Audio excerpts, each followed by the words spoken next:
উপরের দুটি বাক্যর দিকে তাকান। প্রথম বাক্য আই গো টু স্কুল একদম ঠিক, কিন্তু দ্বিতীয় বাক্য আই গো টু হোম একেবারে ভুল। কখনো ভেবে দেখেছেন এমন কেন হয়? স্কুলের আগে দিব্যি টু বসছে, কিন্তু হোমের আগে টু কোথায় গায়েব হয়ে যায়? Hello friends, welcome to our channel. আজকের ভিডিওতে আমরা এই ছোট্ট কিন্তু কনফিউজিং গ্রামার ট্রিকটা একদম জলের মতো পরিষ্কার করে নেব। রুলটা খুব সোজা।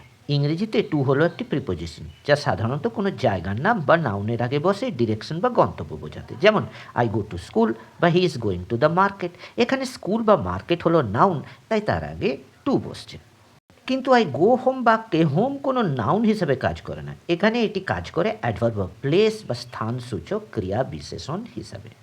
আর গ্রামারের নিয়ম অনুযায়ী অ্যাডভার্বের আগে প্রিপোজিশন টু বসে না। যেমন আমরা বলি গো দেয়ার বা গো অ্যাব্রড, কখনোই গো টু দেয়ার বলি না।